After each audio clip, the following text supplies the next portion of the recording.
So, unfortunately, on the JZT, it's JZ GE is300, we put in this engine from LKQ, and the motor is bad. It fucking sucks. The motor is bad, unfortunately, and this is what we're pretty much dealing with. So, I'm going to be doing a video on how to take out the GE engine and transmission, manual transmission with it, and we're going 1JZ. So I just got this 1JZ from Angel's car. We got it from MD JDM in Arbutus. I'll send the link at the bottom of the video. He has really good prices on Japanese engines, and he can pretty much get you in anything that you want: bumpers, cars, whatever the fuck you need, whatever you want to get your swap done. So we're gonna get started, and I'll be back in a sec. All right, so to begin, we're gonna first start by jacking it up, of course. We're gonna jack it up, probably get it on both twos, just on two wheels, on the back wheels, and then we're gonna start disconnecting. So pretty much everything. Taking these engines out it's simple, and within like 2 hours you can have your engine in and out. Well, out, I'm sorry. And then within a day you can do a full swap. So of course it's gonna take us a lot longer for the 1JZ, but we'll figure it out. So first I'm gonna just start undoing some of the wires that's just right here, some of the wires here, you know, for your igniter, and a lot of the vacuum hoses, your battery, of course, all that stuff's gonna have to go. And pretty much I'm just do it in stages. It is simple. But to begin with, I'm just gonna start with draining the coolant, and then we're gonna drain the oil and the trans fluid. And then for right now, I plan to at least have all the wiring harnesses off of everything, so the computer, and then have the AC lines taken back off again, and then have the catalytic converter taken out, and then we're going to just go from there. So we're into the teardown now, and it's going pretty well. We've been out about an hour so far, and this is how far we've got done so far. Angel's taking off the exhaust manifold, as you can hear. So most of the stuff has been done. We don't really have that much left to do. I'm gonna turn the camera around, and then we're gonna see exactly what we've taken off.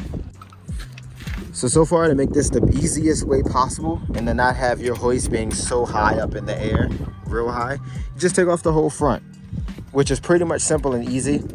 You just take off your radiator, and once you take out the radiator and your air box over here, which is just simple. I won't show you how to do that because it's pretty much self-explanatory with just nuts and bolts.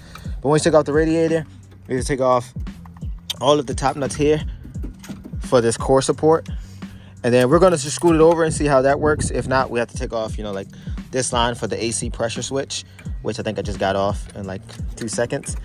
And basically we just wanted to come out, and then that way we don't have to lift it up and over this, because then we'd have to get it almost like 5 feet in the air, and we got a Harbor Freight hoist, so I'm pretty sure I shouldn't trust it that high. But next, after we get all that done, you get all of your wiring harnesses off. You need to go to the relay box and take out this little tin right here, and then there's 2 little tabs that comes out. Then you get your ground wire that goes to the side of the block. It goes right there next to the mount. And then you need to take off the exhaust manifold. This is the easiest way to do it. Otherwise, you're going to be fighting it, trying to get it out. You know, your coolant hoses. Take off everything on this side for the harness, which includes your evap your evap sensor right here, and your O2 sensors, your clutch, your compressor clutch and all that stuff, and your crank sensor. And then we're going to remove the power steering that's right here and make sure it's in a drain. And I advise you to always remove the engine oil before you take it out, otherwise you'll have leaks and you have to clean a whole bunch of stuff up. Then you go to your ECU and you take out your harness right here as well. You only need the engine side to come off with like your igniter right here. Then on this side, just pretty much the starter and the fuel line down there. So it's 13 and the 17 millimeter for the fuel line. And of course, this evap line right here that's at the bottom, pretty much self-explanatory to take off. And your AC lines, of course. Those 2 that are right there. These 2 have to come off. 1, 2. Oh, boom, boom. And then once they come out, this side is pretty much ready to come up, and we'll be golden. So hopefully the next video will be with the takeoff underneath. That's it. Noah, you hear the bike? All right, so far, like I told you guys, all you want to do is make sure that the radiator, the condenser, and all that stuff is out. Then the rest is just normal shit, just regular shit, like the motor mounts, the trans mount, the slave cylinder, or the automatic transmission if you have an automatic transmission. So all the stuff that goes to that, and then the inside, like the center console.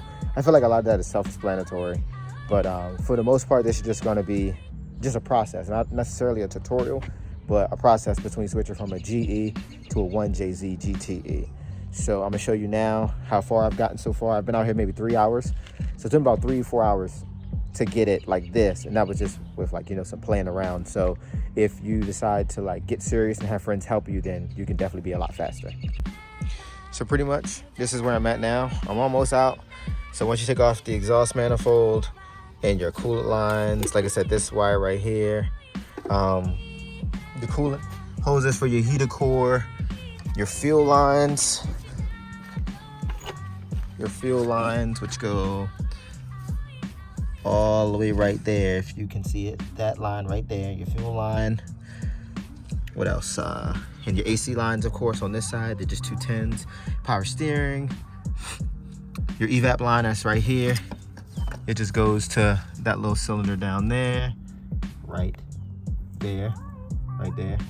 That's it. And then, like I said, your clutch, all that stuff, and your shifter and everything else, and it'll come up just fine.